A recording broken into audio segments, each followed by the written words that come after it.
MengskGX, the Dark Souls of racing. For the past 25 years, MengskGX has been considered one of the most difficult games ever made. But what if it actually wasn't? What if everyone was just playing the game wrong? It's the same common errors with everyone. So this hasn't been addressed in 25 years. Everyone is still making the same mistakes. So what are they doing wrong? Let's go find out. For this video, I'll be going over story mode on very hard, and going over the strategies you can use to make the game easier, and also covering the mistakes people were making, which made it feel like the game was impossible. Here we go, story mode chapter 1 on very hard. But before we do that, let's set some rules. I will be only using the basic controls used in the game manual, not the advanced techniques. There is one exception. I will be using a quick turn, which the community does not consider an advanced technique, as it is just a combination of the slide turn and drift turn, except with the drift turn you'd hold both shoulder buttons, and with the quick turn you just release one of them. And the techniques I won't be using are all the momental throttling techniques, which is just releasing A, so easy to do, but it's not in the manual, so we consider that one an advanced technique. And you can use that in a lot of different ways. You can even use it in combination with a boost, and that leads into MTS tactics with sliding, so we won't be using those. And you could also abuse side attack to gain speed on the track and with dives. I won't be using those. And also, we won't be using snaking or space flying. Now we're ready to begin, so chapter 1 on very hard. Let's go.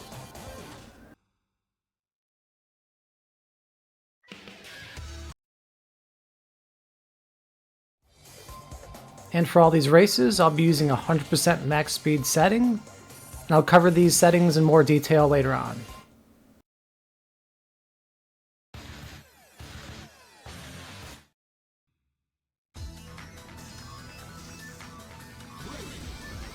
On the very hard difficulty, there's more capsules collect, so this is a difficulty curve here. And we'll see what strategy I use. So on the first lap, I'm collecting all the capsules on the left side. And then when you have time, get some in the middle as well. And now you have to decide how you want to do the last section, so I chose all the way to the right first, just because I like how that works out there. Then I actually held a boost there before the first zipper, which makes it easier to collect those 2 capsules on a slant. And now I'm going to slow down, not boosting here, and still holding my boost to collect these on the angle here. And now it's time to non-stop boost. All the difficult capsules were picked up along here. And now we can slow down again and pick up the last 2 capsules at the end. And that's all it takes to beat chapter 1 very hard. So when you first start playing this game, this chapter on very hard will be difficult for you. It's because you're not used to the game mechanics and quick turns. And quick turns is really something that should be a day 1 process of learning. Really, you should do it by accident. It's just kind of intuitive. But once you start mastering that technique and collecting the capsules on the angle and knowing when to boost, this chapter really shouldn't be much difficulty for you. The reason you're most likely to fail this chapter is because you'll be boosting at the wrong time and try to force into plays that are just too difficult for you to make at the time. Beating this chapter when you're boosting non-stop and trying to set the fastest time possible is actually really difficult. But taking your time like I did, you should be able to beat the chapter easily. On to chapter 2, where we have to dodge some boulders and beat Fire Stingray in a race. This is generally considered one of the easier story mode chapters, but let's go over how to make it easy.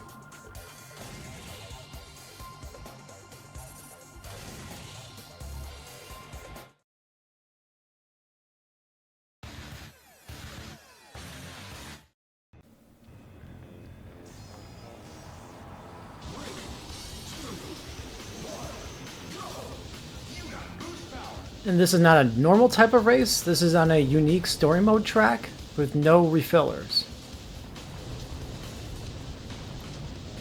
So what I'm going to do here is just hold my boost energy. And the boulders fall in the same pattern every time. So if you're not boosting, you get used to the pattern of the boulders. And then you should know if you'd be on the right side of the track or hugging the left side of the track. Now I'm still holding my boost. I haven't boosted yet. So when is that going to happen? And you can see the boulder patterns are getting a little more difficult to dodge.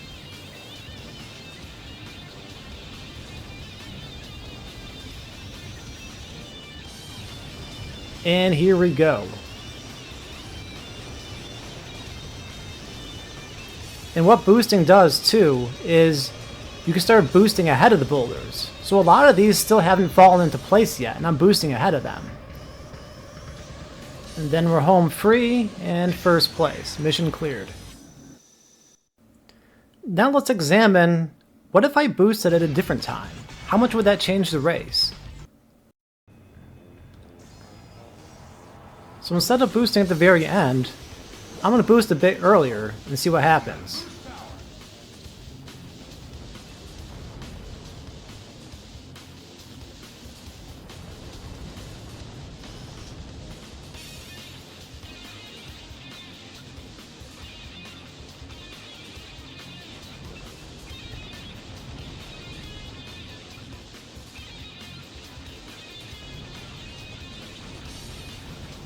And you should be paying attention on the mini-map too.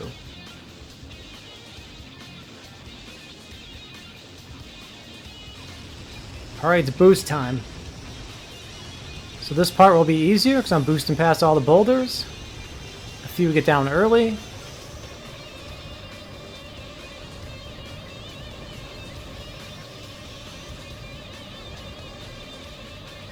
Put myself ahead of Samurai Goro there.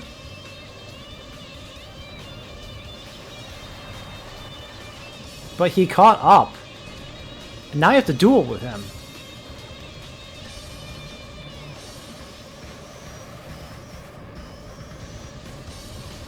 Now he boosts ahead. And I legit lost a race. So that's how important boost timing is. If you boost too early, Samurai Goro is going to catch up because there is AI rubber banding in these. He's not at a set time.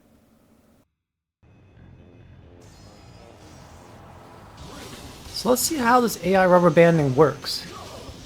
I'm going to break the rules and Snake and see how it manipulates Samurai Goro. So he's already boosting more than he normally would.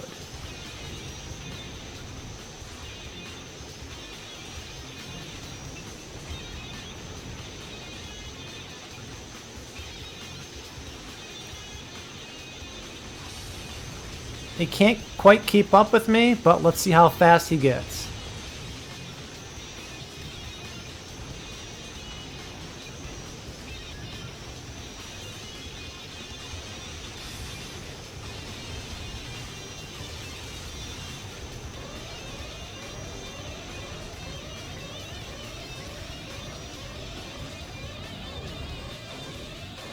And let's see how long it takes him to catch up.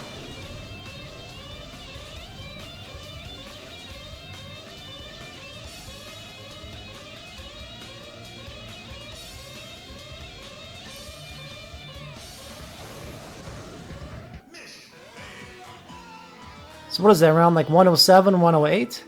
And that's, and when I beat the mission, I got a 112. So you can see how manipulating him and getting ahead of him makes him go faster. And that's another reason you want to boost at the end of the track. On to Chapter 3, which is just a normal race.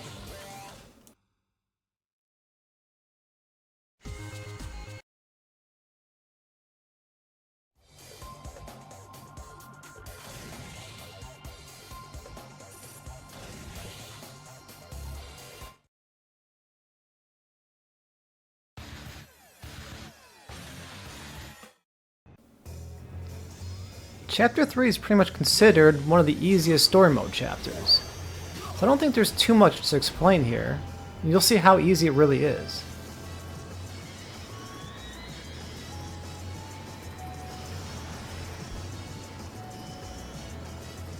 I'm already in first place. And I am taking these jump cuts, so maybe for some you might botch those, but you can see here they are useful.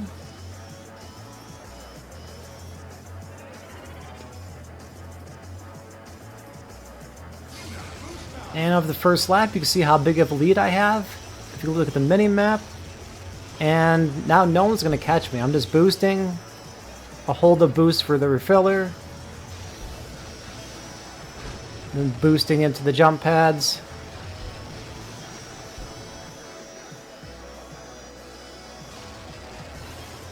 I'm even taking it slow, keeping full health.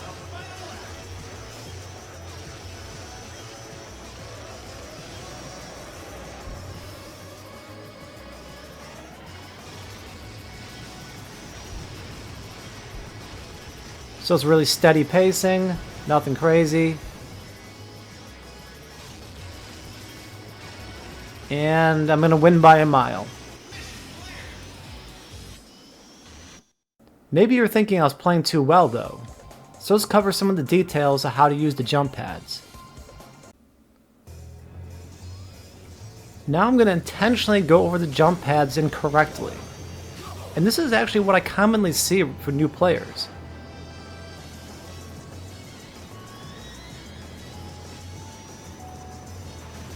Go into the jump pad and just float.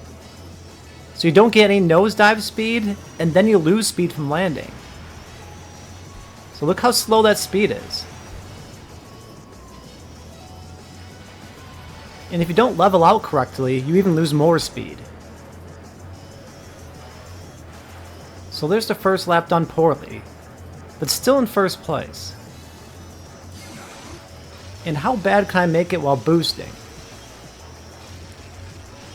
You sit there and float, lose all your speed. And if you boost into a jump pad and don't boost while you're landing, you'll lose that speed. And all the speed you gained is now gone.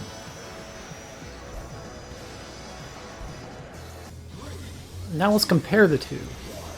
So the one on the left will be the good one with jump pads used correctly. And let's see how much faster it is. You see how much time I gain in every jump. Going up to 1300 and landing properly, while the one with the bad jumps are stagnant and then you lose speed when you land. And let's see what the total times will be the first lap. So we got a 32.420 and a 35.518. And that's a 3-second difference just in the first lap. On to Chapter 4, the Death Race. And what makes this especially difficult and very hard is Michael Chang has more health now, so you can't just one-shot him, or even two. You're gonna need to get some solid hits on him in a short amount of time.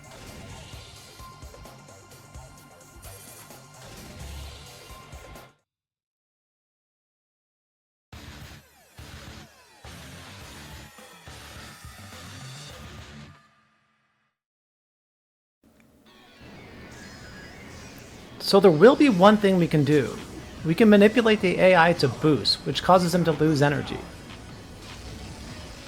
So I'm going to boost ahead, and you can see they do as well. And now it'll be easier to take him out, so when they come up from behind, they'll be weaker.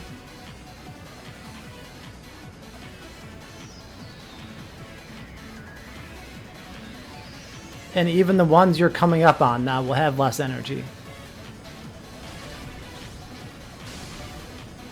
So you'll want to do the boosting again at some point.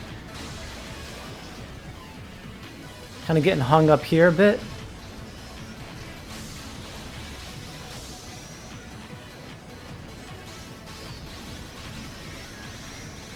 And I do switch off between side attacks and spin attacks. It just depends on the situation.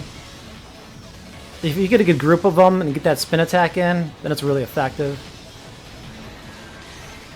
Kind of like the halfway point here. I really want to have that gold skull already, and maybe a few more KOs along to kind of feel good about it. Otherwise, you're behind.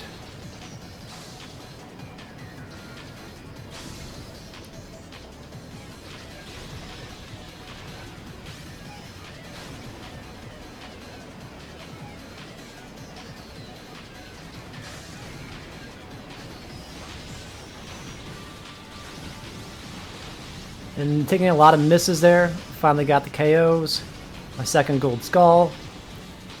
And you pretty much need to avoid those spins too. Like, you can be taken out in like one hit. It gets ridiculous sometimes. You'll like go into a pack of those henchmen and just get annihilated. So you have to be careful too.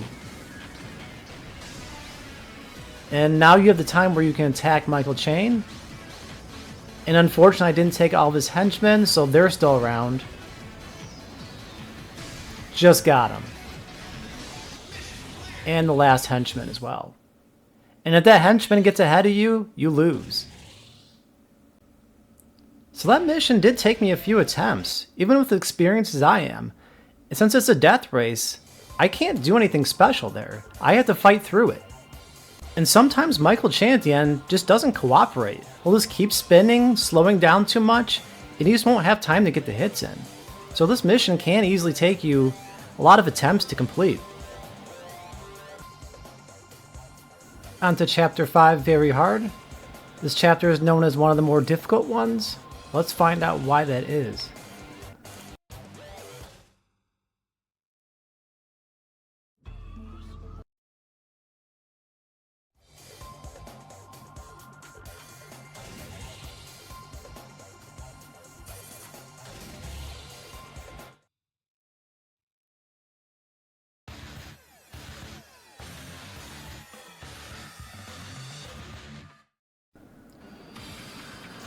With a running start here, you have to boost as fast as possible to get through the end of the stage before the door closes on you. And all through this tunnel there'll be doors closing, sometimes in the middle, sometimes in the sides, so this is what makes it difficult. When you first play this mission, you have zero chance of beating it your first try, because you just won't know where the doors will be open. So it's kind of a memory game too. You need to memorize the pattern where the doors are closing to have a clean entry.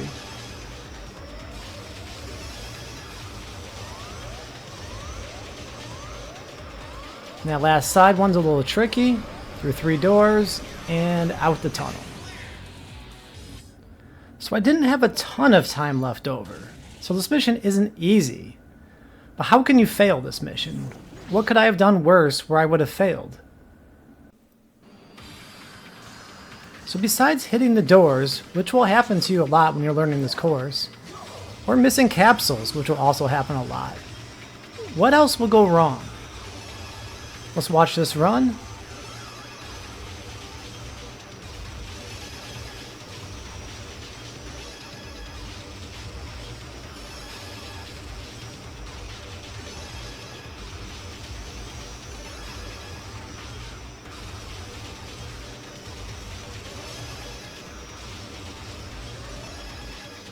So everything looks good. Got all the capsules, didn't hit a door. Didn't make it in time. So what happened there? Why was my other run faster? So now it's time to talk about machine settings and boosting. Here's AKC doing his booster top speed testing. So this is how he gets the data for the game. He goes into this fake testing course where you could drive off course and it's perfectly straight. And he does tasks with perfect inputs. He's also using MT boosting, which is where you just release the gas at the end of your boost so you lose less speed for your next boost. And this is at 50% settings, and he's getting around the mid 1570s there. And that's beyond human precision, so you won't be able to match that. So we just watched AKC test 50% boosting. He's around 1576 or so. So what would that look with different percentages? We have 32, 70, and 100%. So let's go to the booster top speed. So at 32%, you'd have 1551, then at 70, 1594, and then 100, 1615. And this is with perfect MT boosting, which no human can do. So you'd probably get around 1600 max at human. And you can see in my first video, I was boosting pretty well. I did lay off at some points to make it easier, so that shows you do have time to let off the gas a bit. And then in the second video, I boosted a bit slower and off pattern, so maybe you could see it, maybe you didn't, but I let off the boosting a bit more and spaced it out more, so the top speed was worse. And if you add that up, worse top speed for a longer time, it wasn't enough to make it through the tunnel in time. And the thing about Chapter 5 and acquiring top speed is, you actually lose speed when you use the joystick and shoulder buttons.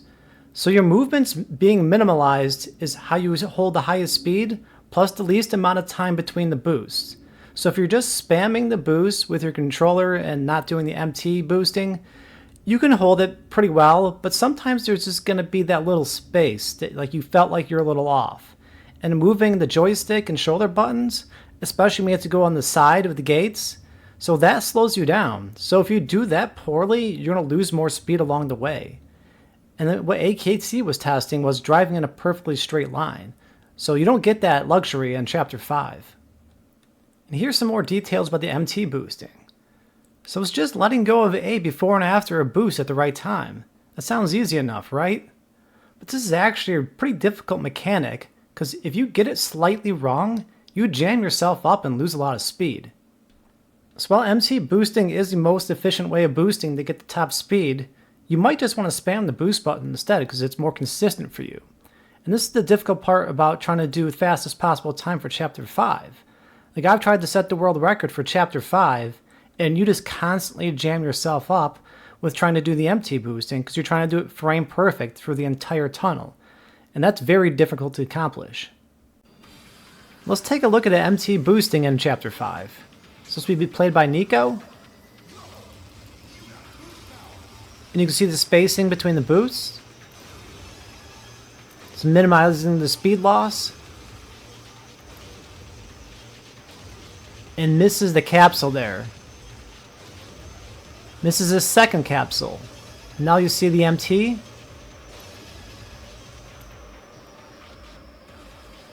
So losing speed slower. Now he's going to utilize it again because he has enough boosts.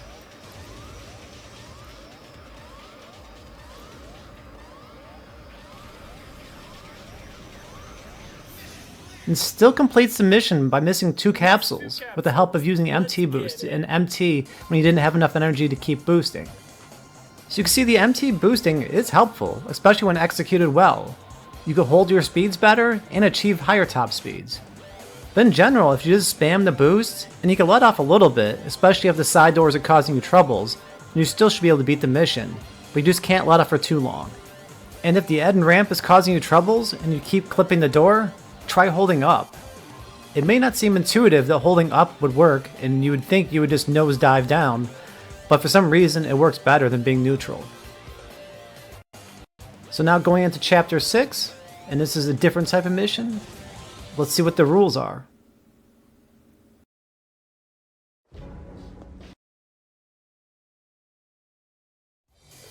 So keep your speed above 800 kilometers an hour. So that could actually be pretty difficult. If you do a wall clip, or run into another machine, or drive over the dirt without boosting, you will easily drop below that speed. Now let's see how this race goes. And this is another 1 lap race, so it's just into the end. And here's some new vehicles. They're like these neutral machines that just pull off to the side. And the difficulty comes with these is you need to know which way they pull, so they do always lean the way they are. Some kind of look like they're in the middle, which is deceptive, and then you'll go the wrong way, but you get used to it. And then there's also those neutral machines, they're kind of just like driving cars.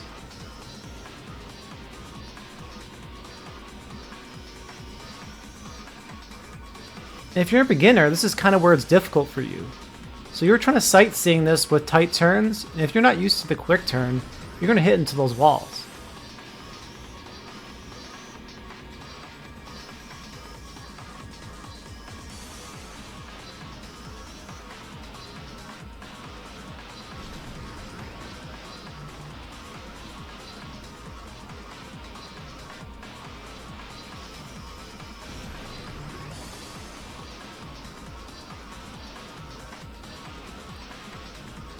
It's kind of just a long distance journey at this point. There really isn't much happening. And the cars appear again.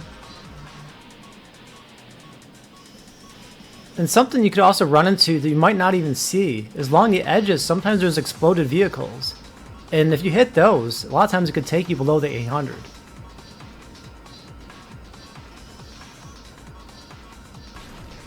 And you can see I haven't boosted yet. There's a reason for that coming up.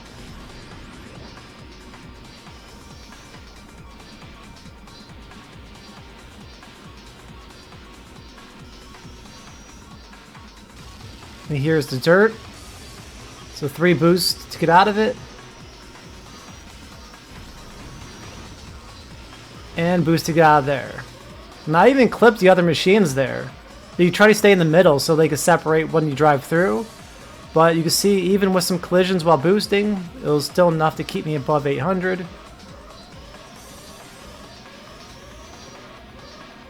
Now some little tricky turns up ahead. Getting close to the end. And finish. And once you become familiar with this course, it should probably be the easiest chapter in the game. As you can see, it was mostly just kind of driving along a lonely road, so there really isn't much bad that should happen to you unless you cause it yourself. And there's actually still advanced stuff you could do in this course, but we'll save that for the second half of the video. And now we've finally arrived to Chapter 7, known as being the most difficult chapter in story mode. Will there be any way to make this chapter easier to beat?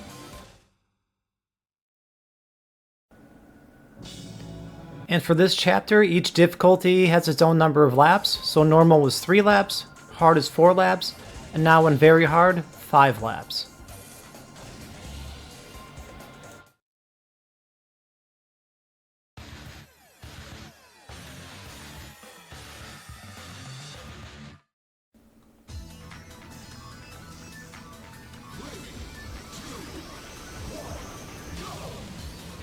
And immediately, Black Bull's already cheating, having full acceleration and spinning out of control. And that's what he's going to do the whole race. And you can see all these hits I'm taking. Like, any of these can even take you out in one hit. So this mission can really insta-kill you.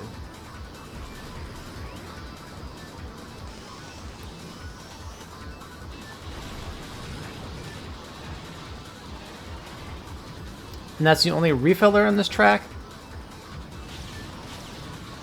And now you're going to have to decide where you want to boost. So after the first lap, I'm going to boost right away just to get it past all these players.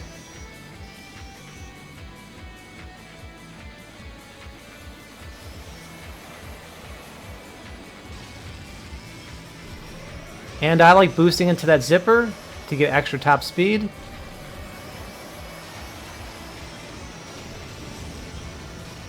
And here come the super rivals. So see a lot of Bloodhawk and Black Bull, and a lot of times there's a company, still some other opponents will be difficult as well.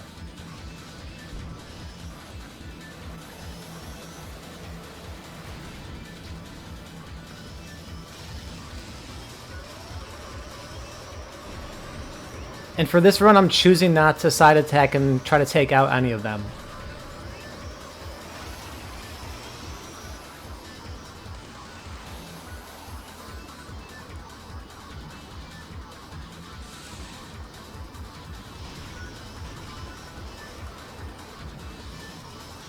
And for this lap, since I'm kind of just ahead, and really the only people ahead of me are now Black Bull and Bloodhawk, I'm choosing to save my boost for this part.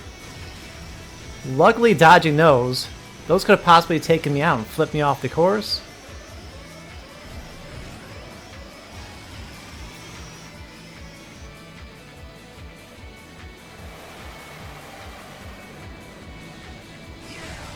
And now for the last lap, which is the most difficult to try to get past Bloodhawk and Black Bull here.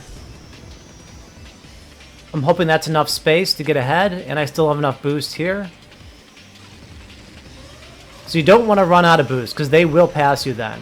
It'll be like Chapter 2, where Samurai Go just passes you if you aren't boosting.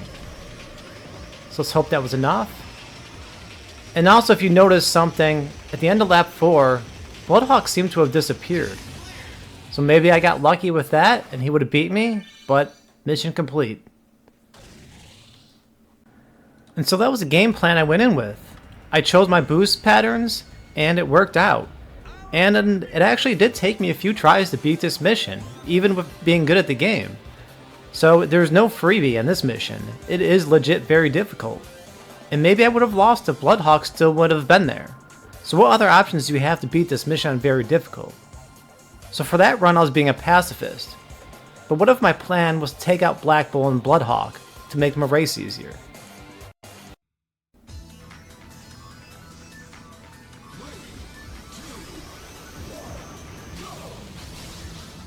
And Black Bull's gone already. So at the beginning of the race, Black Bull's gonna go over your left shoulder, and you need to side attack him.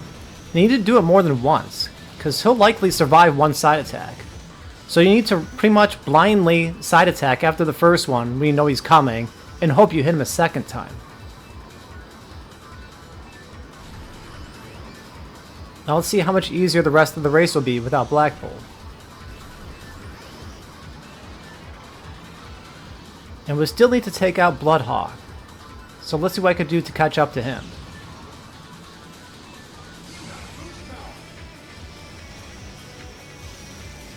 I didn't really have a good look there, but you'll know he'll come past you again, so you get many chances. And using a defensive spin. And didn't quite take him out yet. And now he's gone. So within the first 2 laps, I took out the 2 super rivals. Let's see how I do against the rest of the rivals.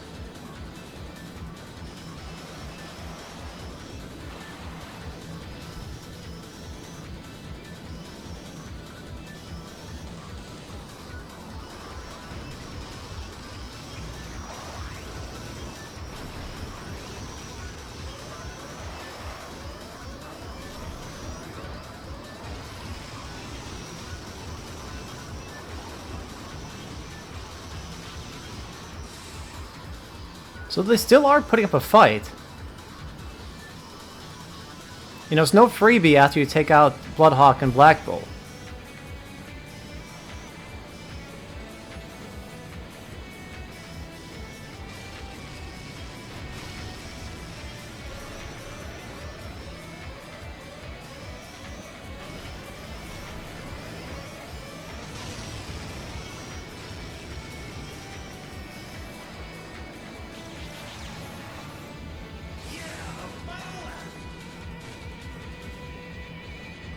Now I'm just saving my boosts for the end part.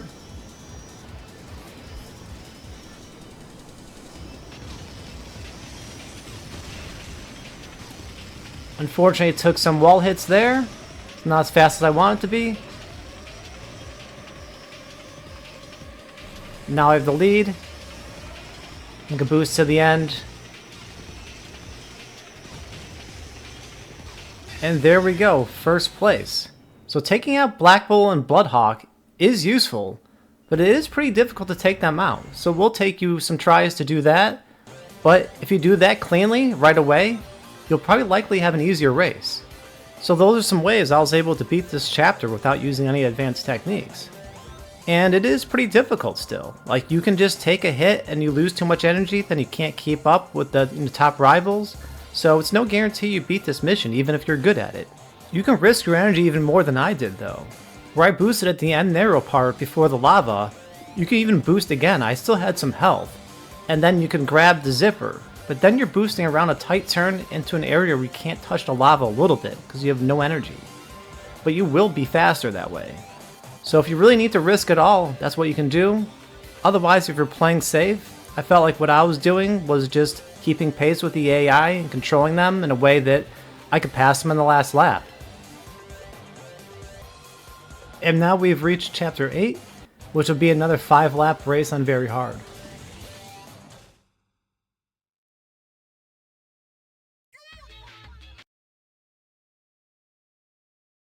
And this will be a 1 vs 1 against Deathborn.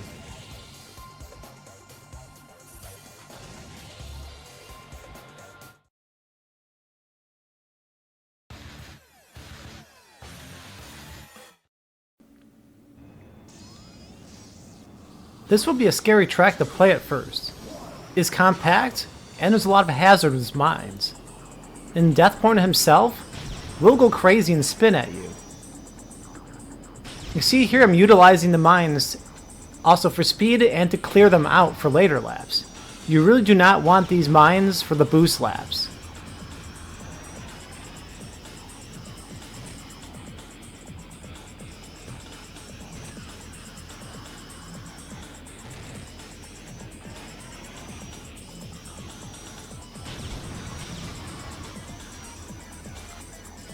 A lot of times those mines I just cleared there, if you hit them when you're boosting and stuff, they will throw you off the track. Clear these out. Now I have a pretty clear lane.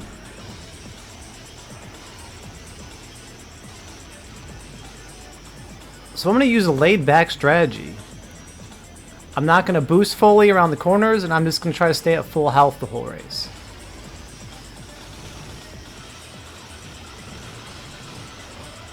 So there I took a pretty big hit.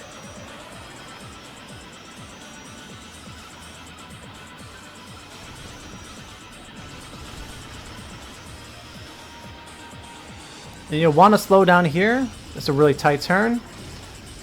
And if you don't know how to quick turn at this point, you're in trouble.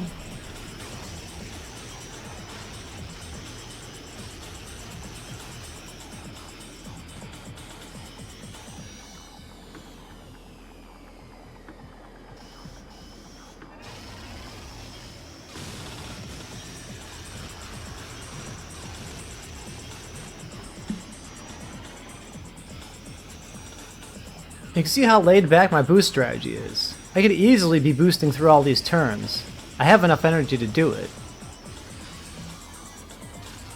But I'm still pretty far ahead of Deathborn. You can see on the minimap there, I got a pretty good lead. Now to the 4th lap. And maybe even boosting on this part is too much for you, and you may have to hold your boost a little more than I am. So this is where it gets scary. That ramp there, that's where you want to clear some of the mines. You easily fall off the track if you hit one of those mines.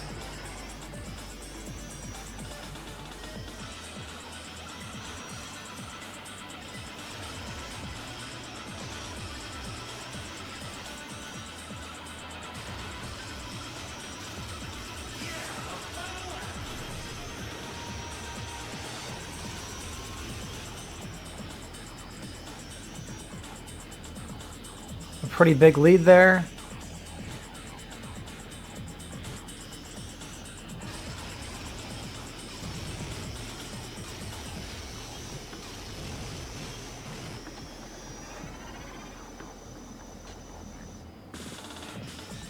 And just taking my time.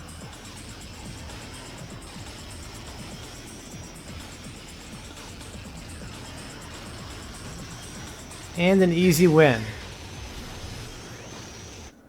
So this is another mission where the track and hazards are really what's going to hold you up from beating Deathborn here. Because if you hit these mines at the wrong time, you're a goner. Or if Deathborn catches you at the wrong time, he'll easily flip you off the track.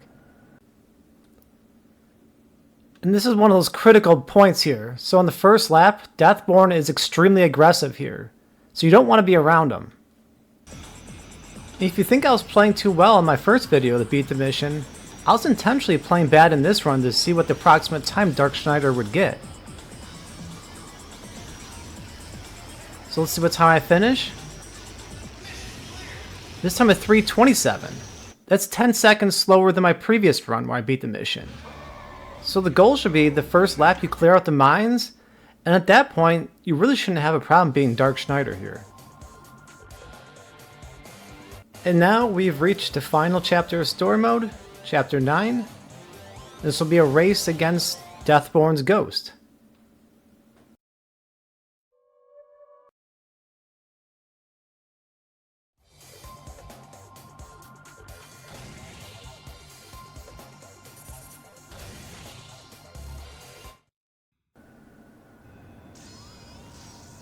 If this is your first time playing this track, you're in for some trouble.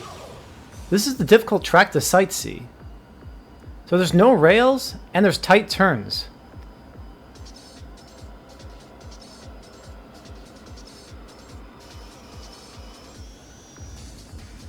So coming up here is a difficult turn.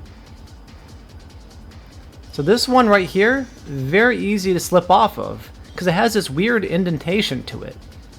And now you're up in this spiral, it's kind of a blind turn. If you're not used to how it feels, you're going to fall off either to the left or to the right of it, because you're going to misjudge it.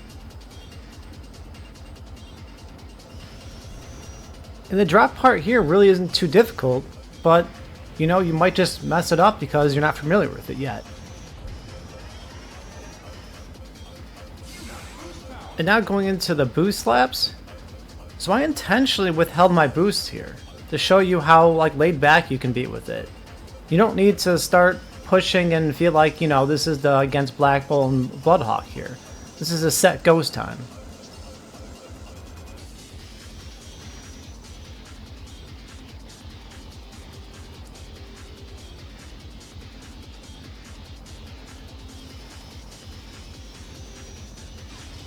And I like this spot right here, so triple boost. And then you can get the dive speed. And I'm ahead of him again.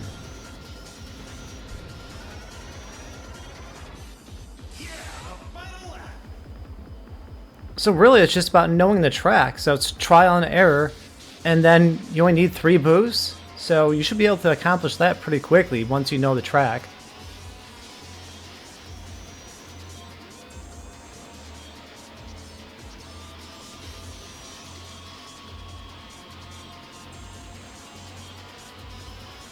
It does seem like he's getting ahead of you a bit here on the 3rd lap. Let's see how fast these boosts catch up.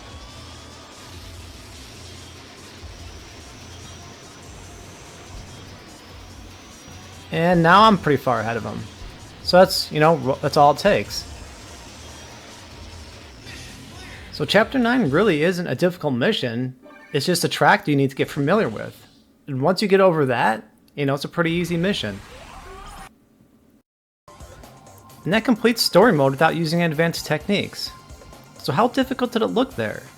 You can see in Chapter 1, I was going slow at times, and I still beat it.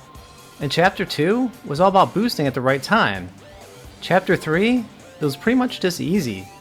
Chapter 4, that's kind of a difficult death race. You're gonna fail a lot in there, but it's not actually like a difficulty, it's more of just like, you know, you have to get the good flow on there.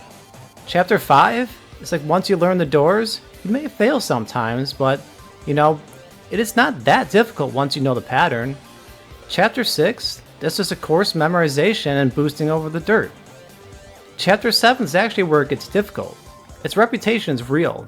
That is a difficult mission, and beating it without advanced techniques is, you're just not going to beat it every time. If something happens to you, which it will, it's like you're just going to fail the mission.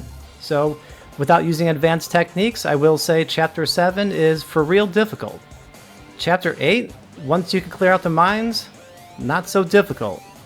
And Chapter 9, once you don't fall off the track, you know, the ghost isn't all that fast. So it's putting these self-limitations on you, is it the purest way to beat story mode, not using any momentum techniques, and of course not using any snaking. So with all games, you could do stuff that's not in the game manual. In F-Zero, there's a lot of techniques that are in the game manual. So now it's time for you to decide. Do you want to play the game as it's just strictly in the game manual? Or are you going to do everything you can to beat the game? So let's go further into advanced techniques. We already went over what Memento Throttle is during Chapter 5. It's just releasing the gas. And now we could go into the slide version of it. So Momentum Turbo Slide. And it's actually pretty easy to do. So the inputs, it's pretty much just a drift. You release one of the shoulder buttons and release the gas. And let's see how that looks. Let's use the game's favorite machine.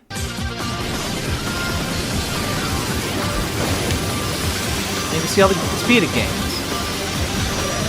But when you do exit, you do drop your speed. I mean, you are releasing the gas there, and so you need to know when to use that and when not to use that. You can't just momentum turbo slide whenever you feel like it. And there's another advanced technique that's being used, and that's the shift boost. So this is probably the most difficult technique in the game. And that's where you go off track and back on track to gain speed. So let's see what that looks like.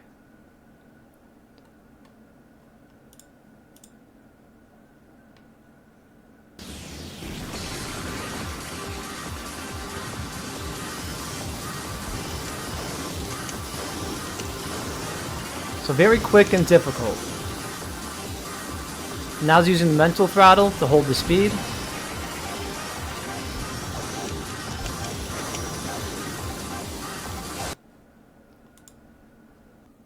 And story mode has several of these chapters we could do the off-track shift boost, so we'll be seeing that when the advanced techniques are being used.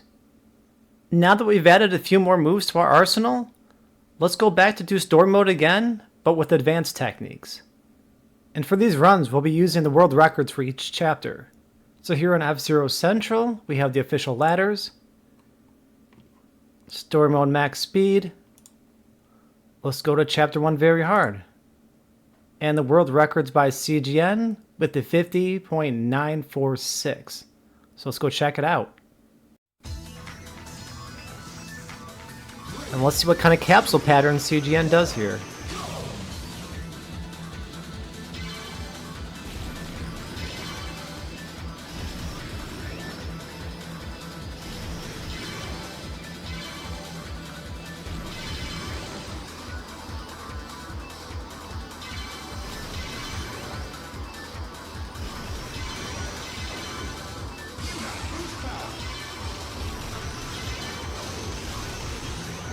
Very efficient movements there.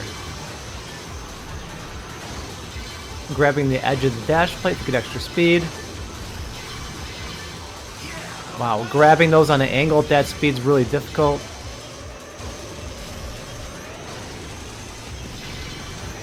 Holding speeds above 1700 is really impressive on this course. And then doing the MTRS at the end, we get the rail slide. And that's what a top level player can do on this mission, so to beat it with still 9 seconds left to spare. And really the only advanced techniques he was using was MT boosting and a very brief MTS, and then the MTRS rail slide at the end. Now let's go find out what the best time for chapter 2 is. 27 seconds by CGN, so it's over twice as fast as the run I did. Let's see how that was possible.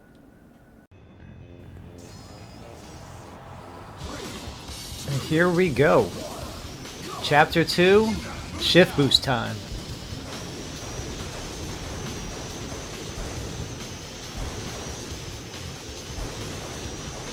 And using the MT to hold the speed.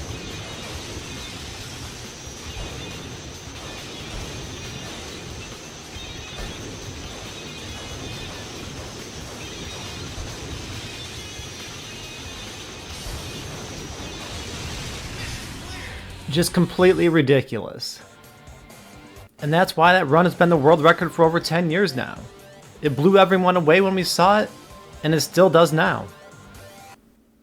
Now let's go check out chapter 3. So this one I'm actually going to divide into 2 separate runs.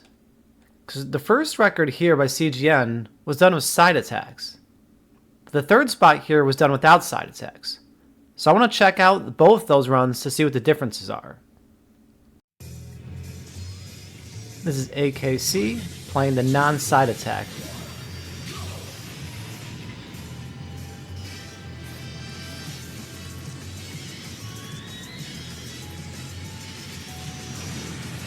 And using MTS into the jump pad. Found some off-track shift boosts. You can see when he lands, he goes into the MT state as well.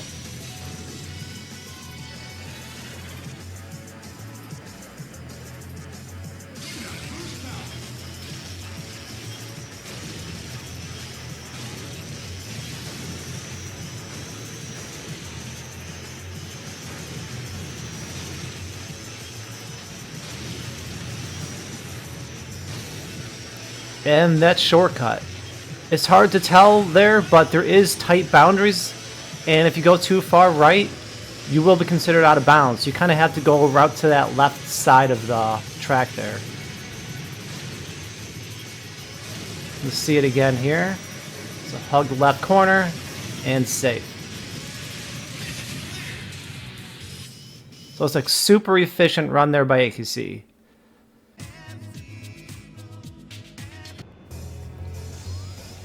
And now let's see what side attacks can do. This one's played by CGN.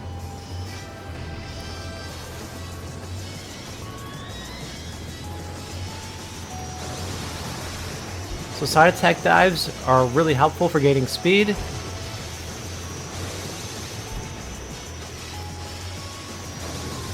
He has so much speed, he's able to do the shortcut in the first lap.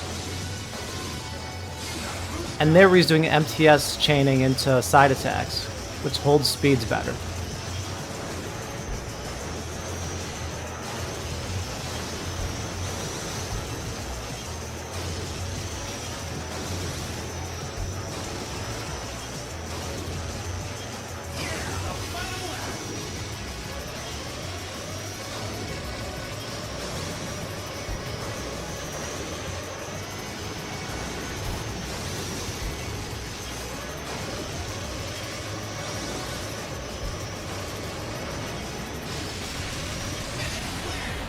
And lapping second place. So that's a pretty crazy run. You can see how effective the side attack dives are. And it holds speeds better throughout the entire track. And even when you're just driving normally, if you do those MTS into side attacks, you can achieve higher speeds than just driving normal. So once you familiarize yourself with the MT techniques, this becomes one of the most fun tracks in the game. You could do the off-track shift boost, and then you get to play around with doing MTS into jump pads and doing the shortcut at the end. So there's a lot going on with a little short track there, and it's one of the most fun tracks in the game. Now let's head over to Chapter 4, which was the Death Race. And let's see who did that the fastest. We got superSANIC here with a 144. Let's see how you do a Death Race fast.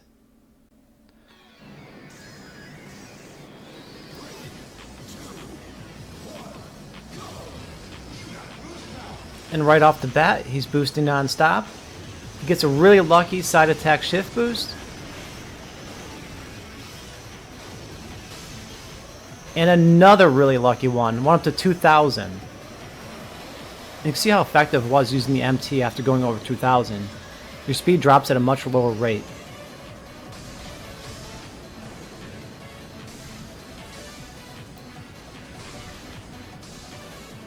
And now with all the henchmen weak, they're all just running into him. He's not even doing anything. And they're just giving him more energy because they're just like popping off. Tapping him in the back, and that's enough to KO them.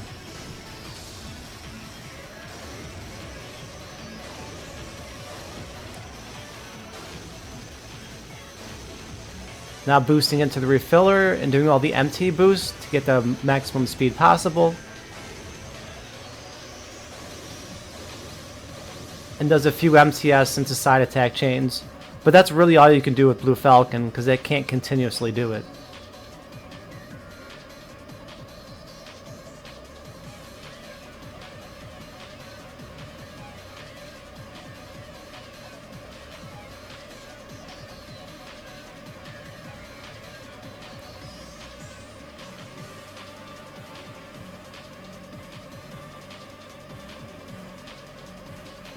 And now he gets to fight Michael Chain.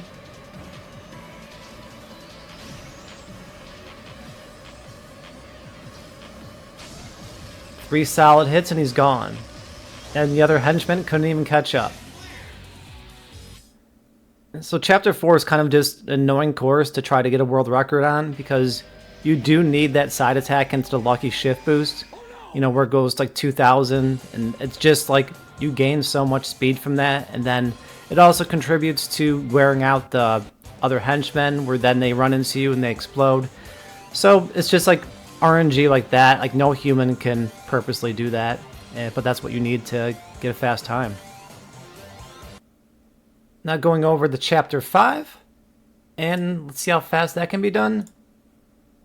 The fastest time is a 36.615. Let's go check that out.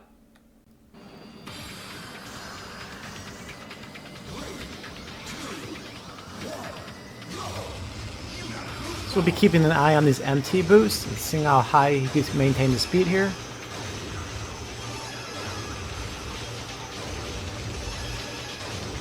In the 1590s. So that's a really good benchmark to hit.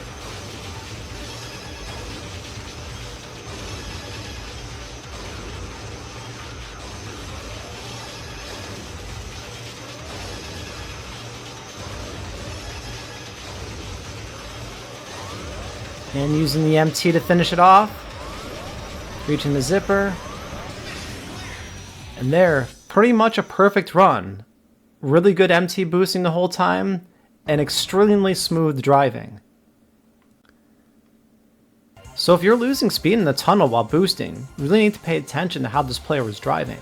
They were barely losing any speed no matter where the tunnel gates were opening from, either on an angle or even on the side. Their driving was so smooth and efficient that they barely dropped any speed. Now there is one extra Chapter 5 video I want to show you. So previously, we saw Nico was able to miss 2 capsules and still get through the doors. But is it possible to miss 3 capsules and still make it through the door? And on this run, Skivekt is going to intentionally miss capsules.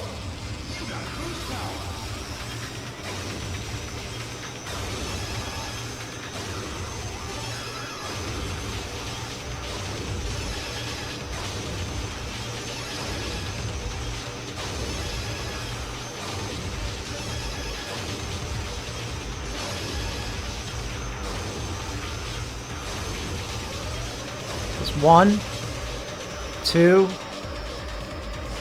3 capsules missed.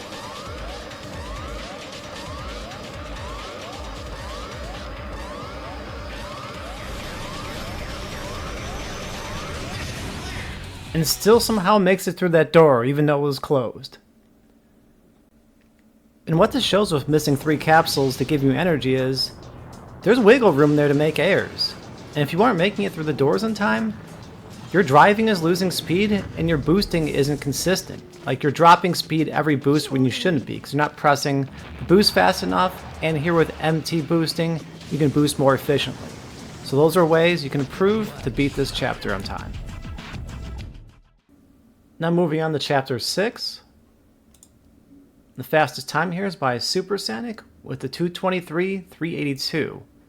And the notes say MTS cheating.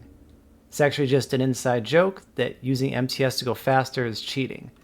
Now it's around the quick star days of how that machine can have such an effective MTS that it's so good that it feels like cheating, but you know, it is just a meme.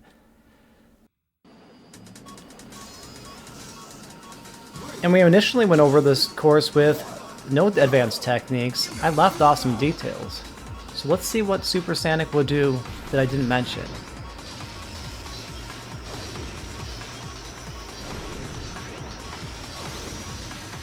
Knows the MTS into the side attack chaining. Is you could kill those machines and get extra health.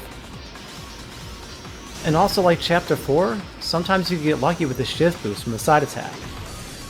And really, he could have killed more machines and filled up to full health. So that really wasn't the best performance there. So what else will he do in this run to make up the time?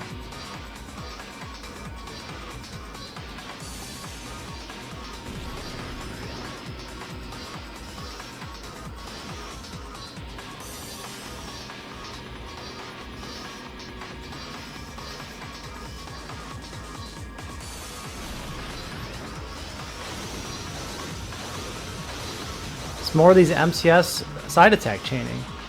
So you just have a lot more speed there. I mean, just look at that speed and how much it goes up. It's like boosting.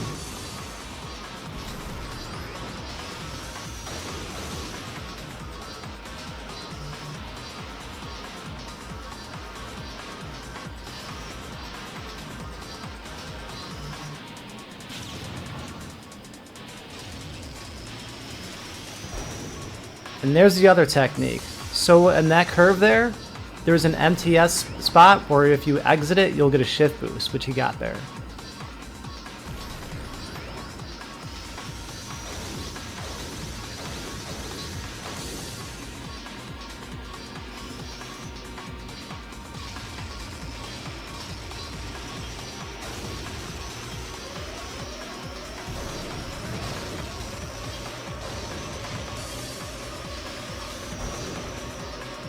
And another shift boost.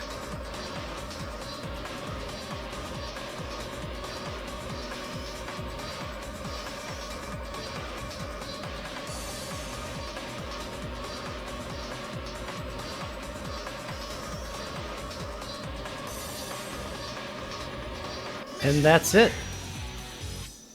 So really there, the only thing you could basically improve is kill more of those machines in the beginning to get extra energy, you know, and get lucky with those side attack into the shift boost into the machines. And otherwise, it's those MTS into the side attack chainings that, you know, if you're just driving normally, you can't compete against that. Because, you know, it's just basically you're getting free speed without using any of your energy. And now moving on to Chapter 7. So this is the big one. The fastest time here, a 2:19.983 by FIFA. And this is a fairly recent world record. So let's see how he got such a low time. And FIFA also has an input display, which is cool to see.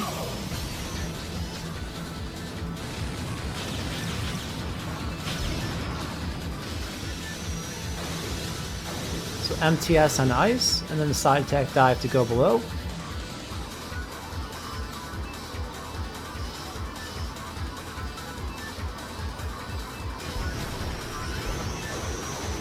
Here we go, 4 off-track shift boosts on that narrow path, so that's very difficult to do.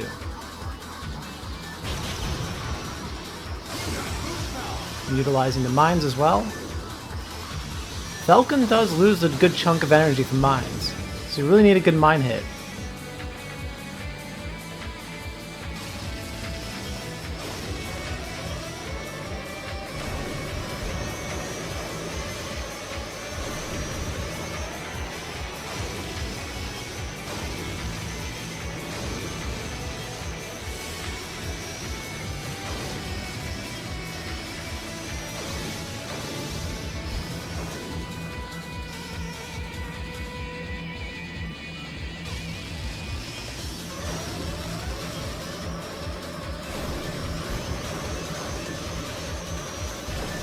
He has to do this for 5 laps. That's what makes it so difficult. And this is a really difficult strategy just to do for 3 laps.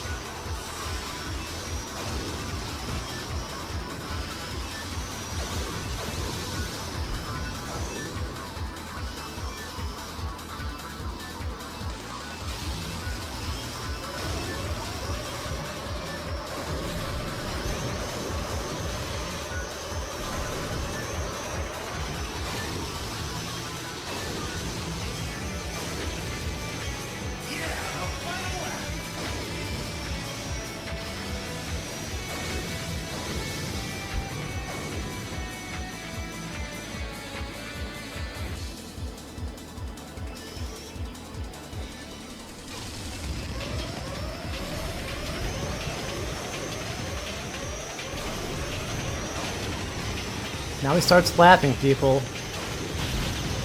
And that row of mines could give you a ton of speed into the MTRS, but it's also very dangerous. Because if you die, unlike normal time attack where you can explode into the finish line and it still counts, in story mode, if you die, it doesn't count if you cross the line. And that run by FIFA shows what a GX veteran can do. So hardest mission in the game, and he just completely dominates the competition. And if you're new, you definitely won't be doing those shift boosts off the track. But if you learn how to use the MTS on the ice, and just utilize the MT after boosting, that'll probably be enough to give you the edge, where you didn't have before without using advanced techniques. Now moving on to Chapter 8. And the best time here by CGN, a 2:45.391. And you saw I beat the mission initially with 3:17, and then a 3:27, but he had a 2:45? So let's see what he did to possibly get such a low time.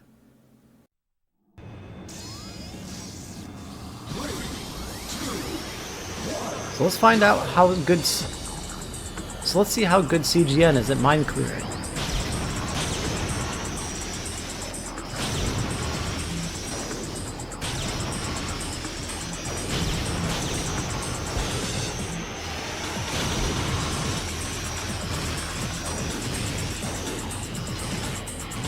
In combination with MT and also getting the shift boost at the top of that ramp, it's a crazy opener.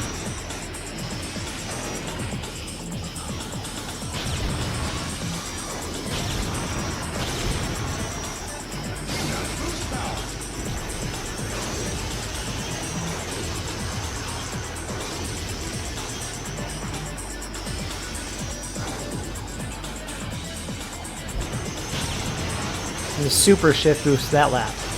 And to get that shift boost, pay attention to where his positioning is on that ramp. So you want to be on the left side of the ramp, and also holding up does help get that shift boost. And that happens in other areas in the game too, where holding up is different than just being neutral. You get those hidden shift boosts.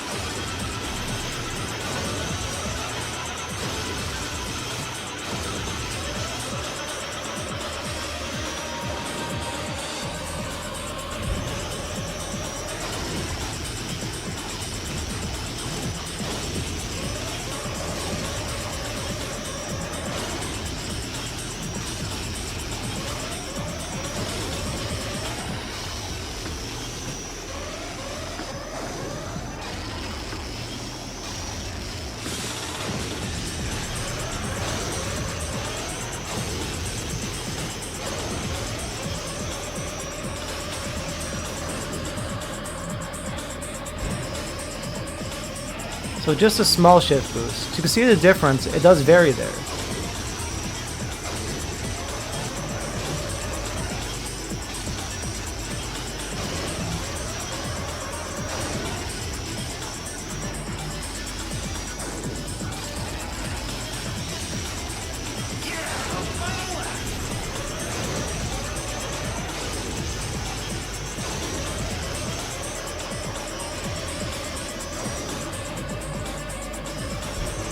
So there's the double. So you can see the speed does vary in the shift boost off in that ramp. When it gets around 16, we consider that a double shift boost. When we got to a 2000, a triple, and we just got a little speed, we consider that a regular shift boost.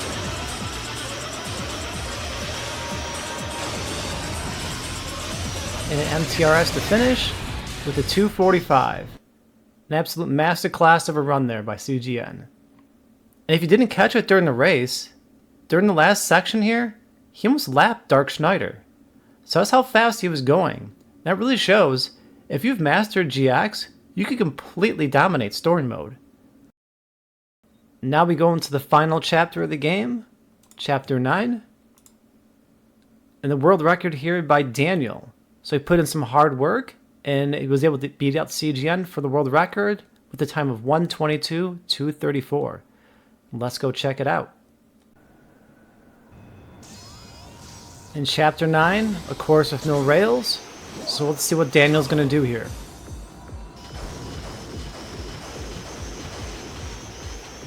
Going absolutely crazy with shift boost.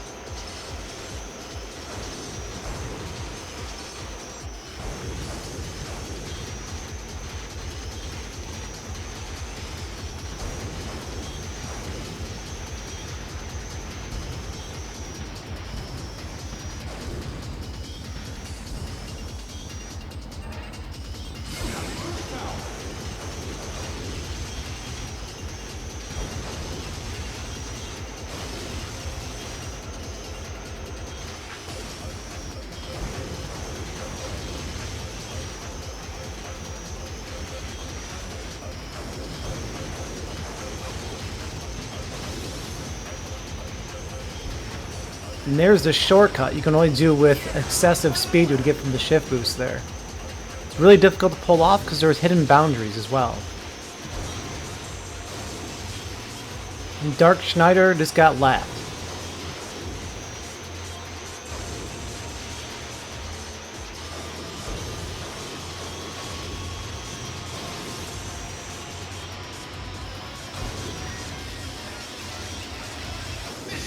And a 1:22 by Daniel in Chapter 9. I really love watching that run. It's way beyond my skill level. And that's one of the cool things about GX. There's essentially no skill ceiling. Now we've gone through story mode without using advanced techniques, and then with using advanced techniques. You saw what happened once we started using all the momentum throttle techniques. Every chapter just got completely destroyed. So how are we judging the difficulty of F-Zero GX? Is it based on using the least amount of techniques possible that are just in the game manual? Or are we using all the techniques possible?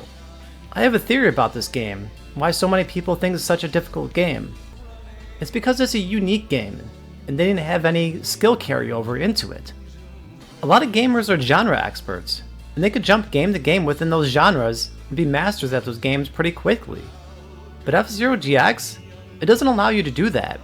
You jump into this game, and you're gonna get destroyed if you don't know what you're doing. But for the F-Zero veterans, this game is like a Cuphead tutorial to them. Story mode and the Grand Prix, those are no effort at all to beat. It's the time attack that's the hard part of the game. So what really makes F-Zero GX the hardest game ever made? It's the unlimited skill ceiling. It's just impossible to have a perfect run in this game. And we watched all the world records for story mode, and they're still all improvable. But who's capable of doing it? Who's going to step up to be the next story mode champion? I hope this video helps people out with story mode and a general better understanding of what F-Zero GX is and what it's capable of. And if you still need help with story mode or the game in general, just leave a comment about it. I'd like to hear what people are getting stuck on, and join the F-Zero Central, which is known as the F-Zero Nexus on Discord, and that's where all the top players hang out.